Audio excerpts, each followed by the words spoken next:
Mirador, la plus grande tribune politique de la Guinée. L'habitacle de la pluralité des opinions. Mirador, le grand safari de l'investigation journalistique. Aboubacar Diallo. Réplique du berger à la bergère, après que donc l'affaire, plutôt que le dossier Djoma ait été porté donc devant la CRIEF, les conseils du groupe ont décidé tout simplement d'assigner l'État en justice, à part les griefs plutôt contre le procureur général près la cour d'appel de Conakry.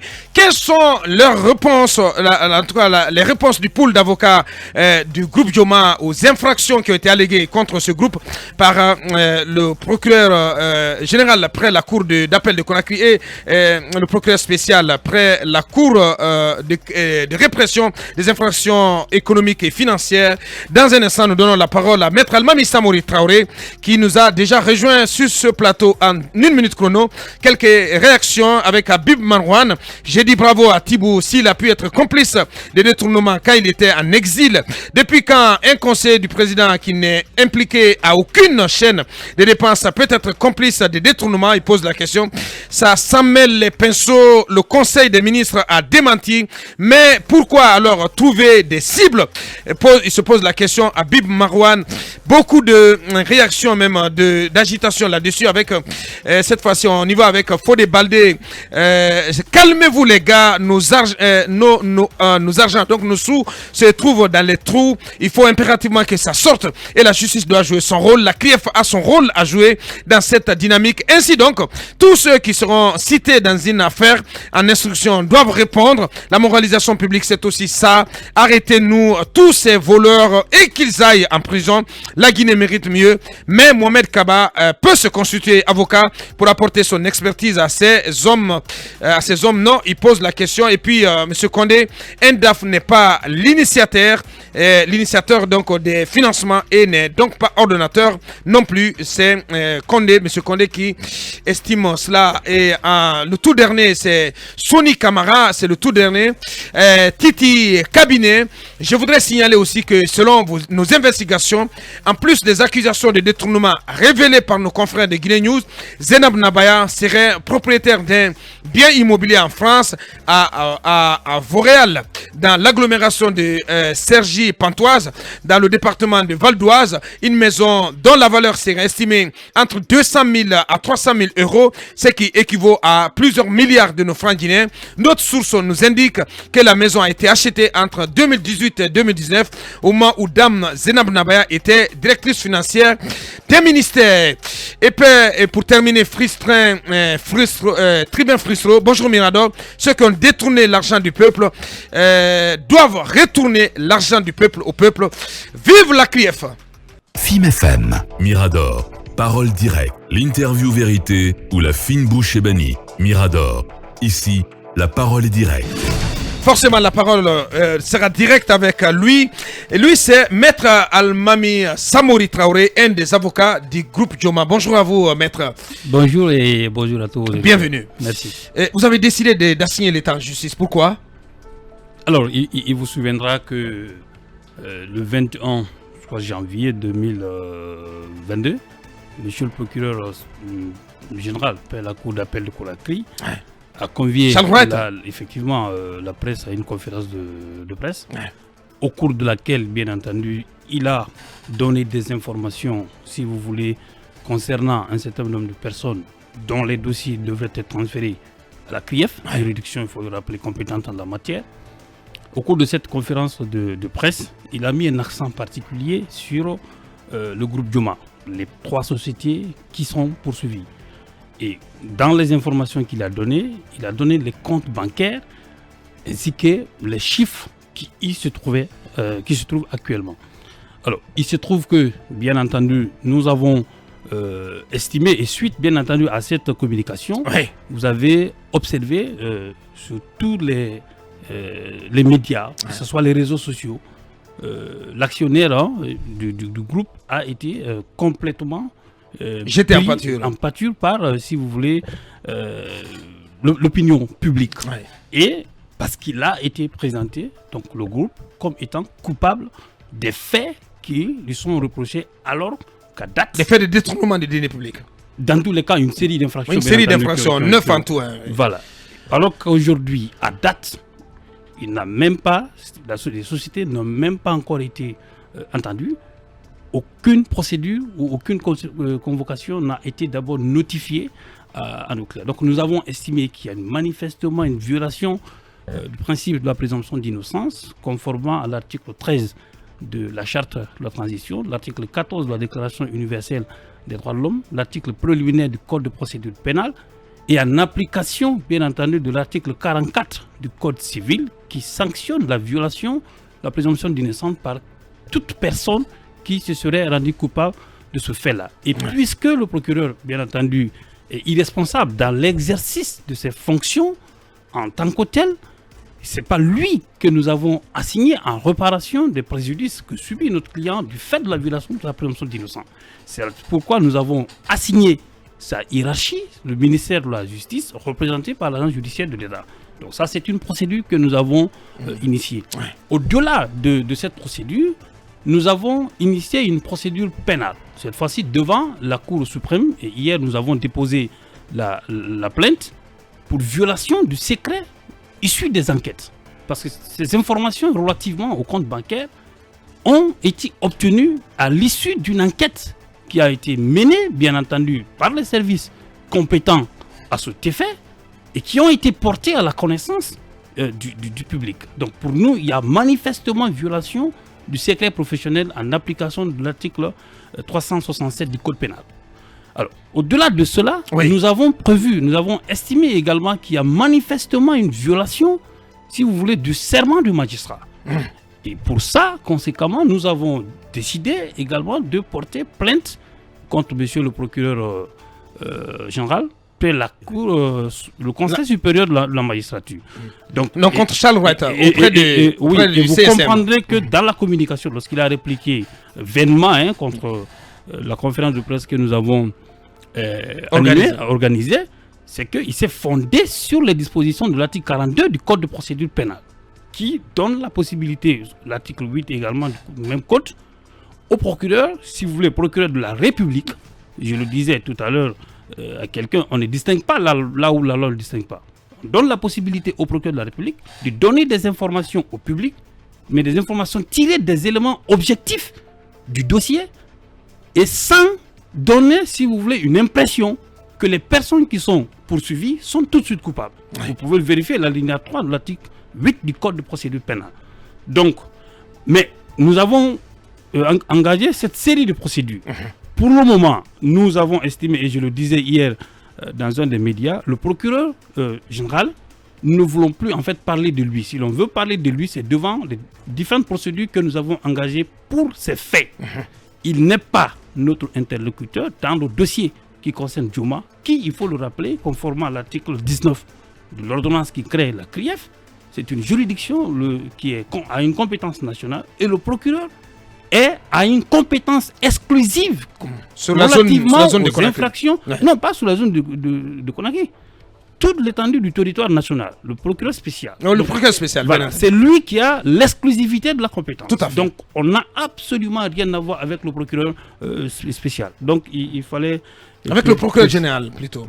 Effectivement, le procureur général. Alors, avant de continuer, est-ce qu'on a vraiment une meilleure compréhension à présent, personnellement, de toute cette série d'actions? J'aimerais obtenir de vous une clarification sur le gel des comptes des avoirs, parce que cette information, elle a circulé hier. À titre conservatoire, il aurait été décidé donc que les comptes, les avoirs de Djouma soient saisis.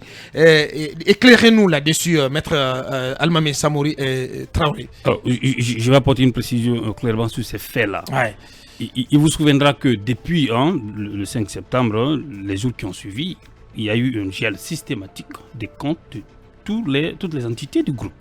Alors, sur ces faits et en accord avec notre client, nous avons initié une procédure de dégel des comptes devant le tribunal de commerce. Cette procédure a commencé il y a un mois plus tard, avant. Et le dossier, normalement, le juge devait se prononcer sur ce fait-là, le mardi. Et nous avons été surpris que les avocats de la banque demandent la réouverture du débat et nous communiquaient une pièce des ordonnances qui ont été rendus par la CRIEF, la chambre d'instruction de la CRIEF, en date du 28 janvier 2022, quand on nous a communiqué, et je rappelle, je parle de cette ordonnance parce que pour le moment, l'ordonnance n'a pas été notifiée à notre client, non, ni à nous-mêmes. Ça veut dire que je ne suis pas à ce stade astreint au secret de l'instruction que je reproche par ailleurs au procureur général. Donc c'est au cours de cette audience qu'on nous a communiqué cette pièce-là. Donc nous avons à cette occasion demandé un renvoi pour plus tard, 2 semaines, pour pouvoir examiner les dites pièces. Donc à date, nous n'avons pas reçu de la CRIEF ces ordonnances, ni nous, ni notre client. Vous parlez de quelle ordonnance? L'ordonnance qui a été rendue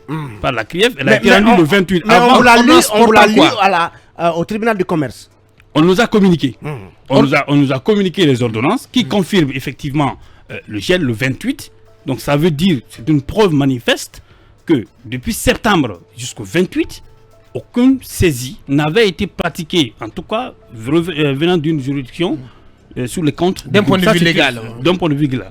Donc aujourd'hui, nous avons reçu ces ordonnances-là et nous allons immédiatement...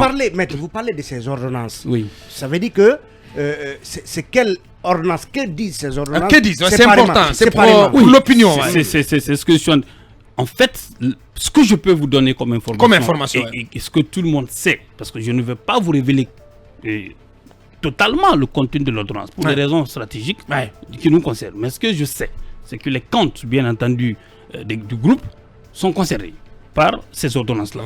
Il y a d'autres informations donc, également. Quand vous dites que les comptes du groupe sont concernés, en termes clairs, en français facile, ça veut dire que le juge a ordonné, sur le fondement de ces ordonnances, le juge a ordonné que les comptes effectivement de ces 3 sociétés soient saisis conservatoirement. Mais ce qu'il faut savoir, c'est que normalement, en procédure pénale, si vous recevez en tant que juge d'instruction un dossier suite à un réquisitoire d'ouverture d'une information judiciaire d'un procureur de la République, quand vous recevez, vous devez convoquer les personnes qui sont poursuivies devant vous. Et la loi précise clairement que les personnes, la convocation ou la comparution de ces personnes ne doit pas être inférieure à un délai de 10 jours. Donc ça veut dire que c'est dans la précipitation, bien entendu, que ces ordonnances ont été rendues. Et normalement c'est à l'issue de la première comparution de la personne que l'inculpation intervient. Et l'article 168, qui est visé dans l'ordonnance, bien entendu, parle de l'inculpé, qu'on peut saisir, le juge peut ordonner la saisie des biens de l'inculpé. À date, il n'y a pas d'inculpation pour vous. Absolument, il n'y en a même pas. Donc pour vous, il ne peut pas y avoir saisie avant inculpation. C'est pas possible. Bien. On regarde la loi. Bien. Allez-y, Akumba. Il nous reste 5 minutes. Maître, dans votre argumentaire, vous avez évoqué l'article 8. J'ai essayé de le rechercher afin de mieux obtenir des explications de votre part, mais permettez-moi de partager cette lecture de cet article. Hormis, je cite, hormis les cas où la loi en dispose autrement, la procédure suivie au cours de l'enquête et de l'instruction est secrète. Toute personne concourant à cette procédure est tenue au secret professionnel dans les conditions et sous les peines de l'article 367 du Code de procédure pénale. Toutefois, afin d'éviter la propagation d'informations parcellaires ou inexactes ou pour mettre fin à un trouble de l'ordre public, le procureur de la République peut, d'office ou à la demande de la juridiction d'instruction ou des parties, rendre public des éléments objectifs tirés de la procédure ne comportant aucune appréciation sur le bien fondé des charges retenues contre les personnes mises en cause. Est-ce que vous maintenez votre argumentaire comme quoi le procureur a violé la loi? Ça veut dire que pour éclairer l'opinion, le procureur peut bien divulguer certaines informations. Vous dites bien certaines informations. Je ne vais pas faire en fait le procès. Je vous ai dit encore une fois que moi j'ai déposé, notre greffe a déposé une plainte au niveau des juridictions compétentes. Ce n'est pas ici, bien entendu, que je vais développer mes arguments, mais je maintiens... Oui, si, maître, quand même. Répondez à ce que vous oppose. À ce que vous oppose à Kumba. Sur la base de la loi. Il m'a posé une question. Oui. Je maintiens. Très bien. C'est ce que vous m'avez posé comme question. Bien sûr. Maintenant, si vous me demandez également de développer, je vais le développer. Mais qu'est-ce que dit la loi? Quand vous lisez la même disposition, on vous dit, sans aucune appréciation du bien fondé des faits reprocher à les personnes mises en cause. Quand vous dites, vous donnez d'abord les informations d'abord sur le compte bancaire et vous dites que ces faits sont constitutifs d'infraction à la loi pénale. Conséquemment, dans l'opinion tout de suite, on dit la personne est coupable des faits qui lui sont reprochés. Si vous avez remarqué, nous avons accueilli avec beaucoup de sérénité et beaucoup d'enthousiasme la communication du procureur spécial hier, avec la sérénité avec laquelle il a... Vous dites hier, avant-hier. Non, c'est hier qu'il a fait la communication à la RTG. Bon, Bien. C'est Nabaya. Effectivement, c'est ce que j'ai suivi. Ah oui, la communication. Mais est-ce que vous avez vu la communication du procureur spécial? On sent que c'est quelqu'un qui a fait sa vie au parquet. Ça veut dire il sait comment ces choses fonctionnent. Donc manifestement, M. Yacouba, je maintiens les accusations que je porte.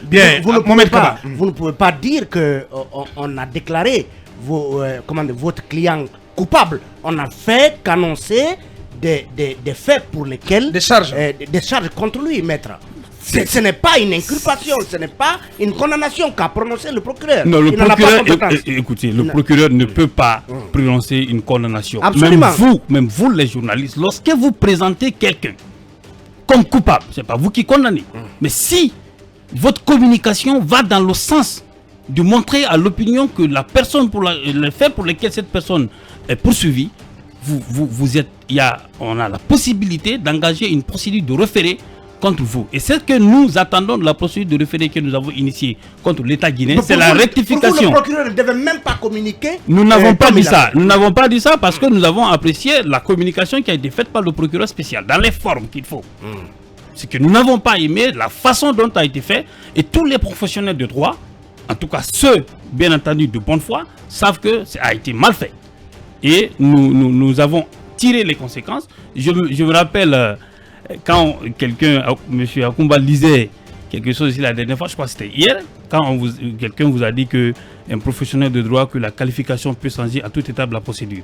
Mais ça, M. Akumba, c'est si les infractions pour lesquelles la personne est poursuivie devant le juge d'instruction, ça relève de la compétence de sa juridiction. Si les faits, l'infraction qui est portée devant vous, si vous n'êtes pas compétent, comment vous allez avoir la possibilité de requalifier? Parce qu'à l'entame de la procédure, les avocats de la défense de la personne poursuivie peuvent soulever l'incompétence du juge d'instruction. Maître, est-ce que Dioma va coopérer à l'instruction judiciaire de poser une question. Est-ce que Dioma va coopérer à l'instruction judiciaire? Nous allons immédiatement déposer notre lettre de constitution. On ne nous a pas convoqués, mais on nous a provoqués. Ça veut dire qu'ils ont pris des ordonnances. On a connaissance qui préjudicient aux intérêts de notre client. Donc nous allons attaquer ces ordonnances dans les heures qui suivent. Bien. La dernière question peut-être avec vous, Mohamed Kaba. Alors Maître Almami, on vous entend parler depuis le 6 ou 7 septembre, le gel de... les comptes du groupe Dioma ont été gelés. Ça veut dire en définitive que tout cela était dans l'illégalité totale. Oui, bien sûr. C'est juste 48 heures avant, les comptes ont été gelés. C'est le 28 qu'une ordonnance, une décision de justice est intervenue. Et cette décision de justice n'a même pas encore été signifiée ou notifiée aux personnes poursuivies. Et même la Banque centrale ne vous a fourni aucun document en la matière. Absolument, même la banque. Et la preuve, c'est que dans la procédure devant le tribunal de commerce, la banque est même venue acquiescer. Ça veut dire qu'elle a dit qu'elle va prendre acte et qu'elle va exécuter la décision que le tribunal va rendre, parce que ce qui a été fait n'est pas de son fait. C'est par après qu'on s'est précipité en violation de la loi pour prendre des ordonnances et nous opposer ça pour éviter que les fonds puissent sortir. En définitive, Maître Almami, qu'avez-vous à dire sur toute cette bataille judiciaire engagée par l'État dans le cadre de cette transition contre M. Sylla Bilguet et ses sociétés? Alors je rappelle que M. Sylla Bilguet personnellement n'est pas poursuivi. Il faut qu'on fasse la distinction. Très bien. Ce que nous voulons simplement dire, nous sommes, et nous l'avons dit dans notre déclaration, nous sommes prêts, notre client est prêt à faire face à la justice. Et d'ailleurs, elle est là. Ce n'est pas une société qui a son siège ailleurs.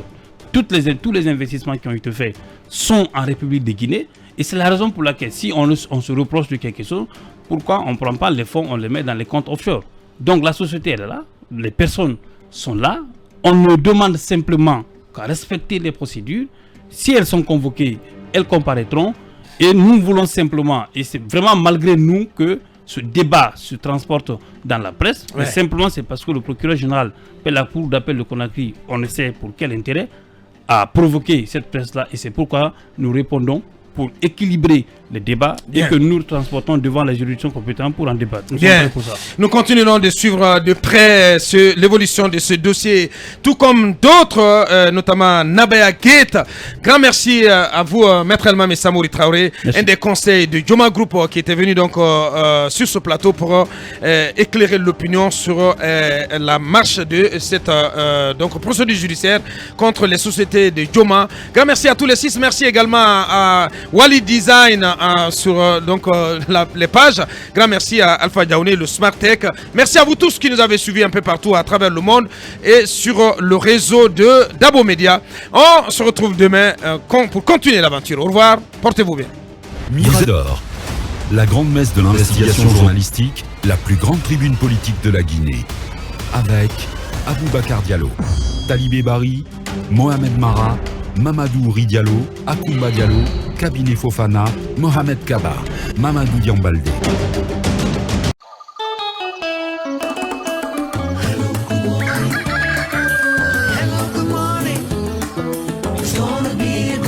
Commencez votre journée avec Armenti.